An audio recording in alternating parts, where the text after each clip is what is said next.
Movie start होती है तो हम एक लड़की कोर्टनी और उसकी छोटी बहन को एक गाड़ी से जाता हुआ देखते हैं। तभी कोर्टनी मोबाइल यूज करने में बिजी हो जाती है, जिसकी वजह से उसकी गाड़ी एक क्रेन से टकरा जाती है और वो नीचे रिवर में गिर जाती है। अब इस एक्सीडेंट में कोर्टनी तो बच जाती है, लेकिन उसकी छोटी बहन मर जाती है, जिसकी वजह से कोर्टनी डिप्रेशन में चली जाती है और वो इस हादसे की वजह से आफ्टर लाइफ यानी इंसान की लाइफ के बाद क्या होता है उसके बारे में काफी सोचती है। असल में कोर्टनी एक मेडिकल स्टूडेंट होती है। फिर एक दिन उसके सामने एक पेशेंट को लाया जाता है जिसकी दिल की धड़कनें काफी टाइम के लिए रुक गई थी। इट्स मीन वो लेडी मर गई थी, लेकिन सीपीआर देकर उसे दोबारा जिंदा किया जाता है। तब कोर्टनी उस लेडी से पूछती है, जब आपकी हार्ट बीट बंद हो गई थी तो आपने क्या महसूस किया? क्या आपने अपने किसी खोए हुए इंसान को देखा या फिर कुछ फील किया? लेकिन वो पेशेंट उसकी बात का जवाब नहीं देती और उससे पूछती है कि क्या तुमने अपने किसी को खो दिया है? इसके बाद डॉक्टर उस पेशेंट को वहाँ से ले जाते हैं, लेकिन वो औरत मर कर दोबारा जिंदा हुई थी। तो कोर्टनी ये देखकर काफी हैरान थी। वहीं पर हम कोर्टनी की फीमेल फ्रेंड को देखते हैं जो कि लाइब्रेरी में बैठकर रो रही थी, क्योंकि मेडिकल की स्टडी उसे काफी मुश्किल लगती थी और सिर्फ उसे अपनी मदर के प्रेशर की वजह से ही मेडिकल की स्टडी करनी पड़ रही थी। तब कोर्टनी उसे कहती है कि मैं स्टडी में तुम्हारी हेल्प कर सकती हूँ, लेकिन इसके बदले में तुम्हें मेरी भी हेल्प करनी पड़ेगी मेरे एक प्रोजेक्ट में। फिर कोर्टनी उसे नेक्स्ट डे कॉलेज की बेसमेंट में बुलाती है, जहाँ पर किसी का आना भी अलाउड नहीं था। फिर कोर्टनी की फ्रेंड उसकी हेल्प करने के लिए एग्री हो जाती है। इसके बाद हमें कोर्टनी का मेल फ्रेंड दिखाया जाता है। अब कोर्टनी उससे इधर उधर की बातें कर कर उसे भी बेसमेंट में बुलाती है। असल में कोर्टनी को अपने एक्सपेरिमेंट के लिए 2 लोगों की हेल्प चाहिए थी, इसीलिए वो अपने दोनों फ्रेंड्स की हेल्प लेती है। फिर रात को वो दोनों भी उसी बेसमेंट में आ जाते हैं। अब यहाँ पर कोर्टनी उनके सामने सारी बात रिवील करती है कि असल में मैं एक एक्सपेरिमेंट करने जा रही हूँ जिसका नाम फ्लैट लाइनर है, जो मेडिकल साइंस में काफी बड़ी डिस्कवरी और अचीवमेंट होगी, क्योंकि मरने के बाद इंसानों को व्हाइट कलर की लाइट दिखती है और इसी दौरान थोड़े टाइम के लिए इंसान का दिमाग जिंदा भी रहता है। ये वही टाइम होता है जब इंसान लाइफ के बाद अपनी आफ्टर लाइफ में एंटर करता है। आफ्टर लाइफ में जाने के बाद इंसान के ब्रेन में क्या क्या हो रहा होता है, उन्हीं एक्टिविटीज को हमें चेक करना है। यानी अब इस एक्सपेरिमेंट में 1 मिनट के लिए कोर्टनी की दिल की धड़कनें बंद होंगी और उसकी पूरी बॉडी मरने लगेगी और इसी बीच उसके ब्रेन की सारी एक्टिविटीज को रिकॉर्ड किया जाएगा। फिर ऐसा करने के बाद उन्हें उसकी दिल की धड़कनें वापस स्टेबल करनी होंगी, यानी वापस लानी होंगी। अब ये सुनकर कोर्टनी का मेल फ्रेंड तो इस एक्सपेरिमेंट के लिए एग्री हो जाता है, लेकिन कोर्टनी की फीमेल फ्रेंड काफी घबराने लगती है, क्योंकि किसी मरे हुए इंसान को दोबारा से जिंदा करना कोई आसान बात थोड़ी होती है। इसके बाद वो लोग अपना प्रोसीजर स्टार्ट कर देते हैं। कोर्टनी का मेल फ्रेंड उसे इंजेक्शन लगा देता है और अब आहिस्ता आहिस्ता कोर्टनी की दिल की धड़कनें बंद होने लगती है, उसकी पूरी बॉडी वाइब्रेट करने लगती है और यहाँ पर कोर्टनी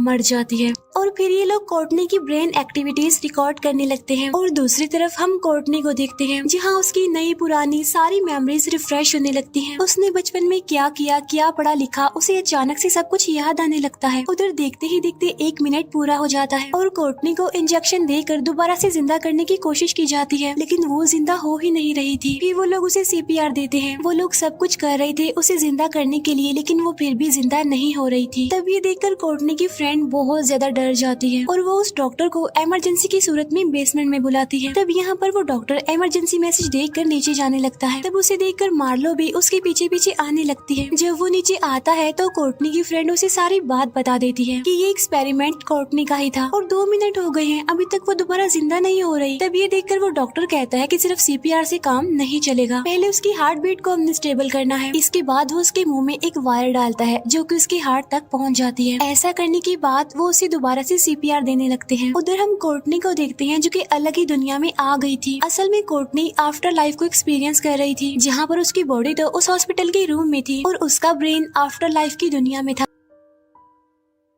अब जैसे ये लोग उसे सीपीआर दे रहे होते हैं तो उसे ऐसा फील होता है जैसे ये सारा रूम टूट गया है और तभी अचानक से उसे होश आ जाता है, वो दोबारा जिंदा हो जाती है। इसके बाद वो लोग उसे घर ले आते हैं। उसकी दोनों फ्रेंड्स उससे पूछती हैं कि तुम्हें कैसा फील हो रहा है, तो वो कहती है कि ये फीलिंग्स बड़ी अजीब हैं, यानी मेरे ब्रेन में जितनी भी यादें थी वो सारी रिफ्रेश हो गई, ताज़ा हो गई। इसके बाद वो लोग उसकी ब्रेन की एक्टिविटीज देखने लगते हैं। वो देखते हैं कि कोर्टनी की दिल की धड़कनें रुक गई थी और उसका ब्रेन भी ब्लैंक होता जा रहा था और तभी उन्हें कई कई जगह पर इलेक्ट्रिक पल्सेस दिखती हैं और ये इलेक्ट्रिक पल्सेस दो जगहों पर पाई गई थी। एक ब्रेन के उस हिस्से में पाई गई थी जहाँ से इंसान को प्यार, नफरत, भूख या प्यास का एहसास होता है। दूसरी जगह वो होती है जहाँ इंसान का स्ट्रेस, इमोशंस स्टोर होते हैं। यानी कोर्टनी के लास्ट मोमेंट्स में उसके बहुत सारे इमोशंस रिलीज हो रहे थे। अब इस एक्सपेरिमेंट की वजह से वो न सिर्फ मेंटली बल्कि फिजिकली भी स्ट्रॉन्ग हो गई थी। दौड़ने में तो उसका स्टेमिना काफी बढ़ गया था और पहले ही दिन वो 20 माइल दौड़ कर आई थी। यानी इस एक्सपेरिमेंट की वजह से उसके पैदा होने से लेकर अब तक उसने जो भी किया, लाइक स्टडी और वो बातें जो उसने कही सुनी, सब याद थी। कॉलेज में भी वो टॉपर्स के लेवल पर आ जाती है। यानी ऐसा लग रहा था जैसे उसका ब्रेन रीसेट हो गया हो। वो काफी स्ट्रॉन्ग हो गई थी। अब ये देखकर उसके फ्रेंड्स काफी खुश थे और डॉक्टर के अलावा सब इस एक्सपेरिमेंट को खुद पर आजमाना चाहते थे। वो डॉक्टर उन्हें समझाता है कि ये गलत है, तुम्हें ऐसा कुछ नहीं करना चाहिए। लेकिन फिर एक एक करके वो तीनों इस एक्सपेरिमेंट को अपने ऊपर आजमाने लगते हैं। अब इस एक्सपेरिमेंट को फ्लैट लाइनर इसीलिए कहा जाता है क्योंकि इसमें इंसान की हार्ट बीट बिल्कुल रुक जाती है, बिल्कुल फ्लैट लाइन की तरह। यानी जब मशीन पर एक स्ट्रेट लाइन चलने लगती है। जब कोर्टनी की मेल फ्रेंड पर इस एक्सपेरिमेंट को किया जाता है तो उसे अपनी वाइफ याद आती है। असल में उस टाइम उसकी वाइफ प्रेग्नेंट थी और उसने अपनी वाइफ को उसी हालत में अकेला छोड़ दिया, उसका साथ देने की बजाय। अब यही गिल्ट उसे याद आ रहा था। फिर हम कोर्टनी की फीमेल फ्रेंड के एक्सपेरिमेंट को देखते हैं जहाँ पर उसके स्कूल में एक टॉपर लड़की थी जिससे वो काफी जेलस होती थी और इसकी वजह से कोर्टनी की फ्रेंड ने उसकी प्राइवेट पिक्चर्स हर जगह वायरल कर दी, जिसकी वजह से उस टॉपर लड़की की काफी बदनामी हुई और इसीलिए वो उस स्कूल को छोड़कर चली गई। इसके बाद मार्लो का एक्सपेरिमेंट दिखाया जाता है जहाँ पर वो अपने फ्रेंड को दिखती है जो कि उसका पेशेंट था और एक दिन मार्लो ने जानबूझकर उसे मेडिसिन का ओवरडोज दे दिया जिसकी वजह से उसका फ्रेंड मर गया। यानी एक तरह से इस एक्सपेरिमेंट की वजह से उनका ब्रेन तो रिफ्रेश हो गया था, सारी यादें ताजा हो गई थी, स्टडी में टॉपर्स की लाइन में आ रहे थे, तो दूसरी तरफ उन्हें वो बातें भी याद आ रही थी जिन्हें वो लोग भुलाने की कोशिश कर रहे थे। अब कोर्टनी की फीमेल फ्रेंड का एक्सपेरिमेंट आखिरी होता है, इसीलिए वो लोग सिक्योरिटी से बचने के लिए वहाँ से भाग जाते हैं और वो एक पार्टी में चले जाते हैं। अब पार्टी के बाद कोर्टनी के दोनों फ्रेंड्स एक साथ ही वहाँ से चले जाते हैं। दूसरी तरफ मार्लो और वो डॉक्टर भी पार्टी को छोड़कर चले गए थे और अब पार्टी में अकेली कोर्टनी होती है और जब कोर्टनी अपने घर के लिए जा रही होती है तो उसे अपनी बहन का एक ग्लिम्स वहाँ पर दिखता है, इसीलिए वो डरते हुए उसका पीछा करने लगती है। कोर्टनी की छोटी बहन एक गाड़ी में जाकर बैठ जाती है। जब कोर्टनी गाड़ी के अंदर दिखती है तो उसकी बहन की डेड बॉडी पानी में तैर रही होती है। तब ये देखकर कोर्टनी काफी घबरा जाती है और घर के लिए जाने लगती है। इसके बाद हम कोर्टनी की मेल फ्रेंड को देखते हैं जो कि अपने बोट हाउस में होता है क्योंकि वो यहीं पर रहता था। बोट हाउस में आने के बाद अचानक से उसे किसी बच्चे के रोने की आवाज सुनाई देती है। उसे एक कपड़ा भी हिलता हुआ दिखाई देता है और जब वो उस कपड़े को हटाता है तो वहाँ पर कोई भी नहीं होता। लेकिन तभी उसके पीछे उसकी वाइफ का भूत आ जाता है जो कि उस पर बस अटैक ही करने वाली होती है कि तभी उसके पास कोर्टनी की कॉल आ जाती है। कोर्टनी डरते हुए उसे बताती है कि मैंने अपनी बहन के भूत को देखा। तब इसीलिए उसका फ्रेंड उसके घर जाने के लिए निकल जाता है। इसके बाद कोर्टनी जब अपने घर पहुँचती है तो उसे डाइनिंग रूम में अपनी बहन का भूत दिखता है जो कि काफी डरावने लग रही थी। अब यहाँ से कोर्टनी भागते हुए फायर एस्केप पर आ जाती है लेकिन तभी उसकी छोटी बहन भी वहाँ पर आ जाती है और वो कोर्टनी को धक्का देकर नीचे फेंक देती है जिसकी वजह से कोर्टनी वहीं पर मर जाती है। फिर नेक्स्ट डे जब उन चारों को उसकी मौत का पता चलता है तो उन्हें काफी बड़ा सदमा लगता है। इसके बाद एक एक करके उन सबके साथ भी अजीब होने लगता है। कोर्टनी का मेल फ्रेंड जब अपने बोट हाउस में था तब उसे एक बार फिर से बच्चे के रोने की आवाज सुनाई देती है और तभी उसकी वाइफ का भूत उसे दिखाई देने लगता है। उससे बचते हुए वो भाग ही रहा था कि तभी वो भूत उसे पानी में गिरा देती है और एक नाइफ से उसे स्टैब करने लगती है। दूसरी तरफ मार्लो जब मॉर्ग में होती है तो उसे अपने पास की सारी डेड बॉडीज जिंदा होते हुए दिखाई देती हैं और तभी वहाँ पर उसके फ्रेंड की डेड बॉडी उसे मारने आती है। फिर हम कोर्टनी की फीमेल फ्रेंड को देखते हैं। जब वो लिफ्ट से जा रही होती है तो अचानक से उसकी लिफ्ट बंद हो जाती है और उस टाइम उस पर कोई अटैक कर रहा होता है और जब एक फ्लोर पर जाकर लिफ्ट रुकती है तो वहाँ पर एक अजीब सी खंडर जैसी जगह थी और जब लिफ्ट का दरवाजा बंद होने लगता है तो उस टॉपर लड़की का भूत उसे दिखाई देता है।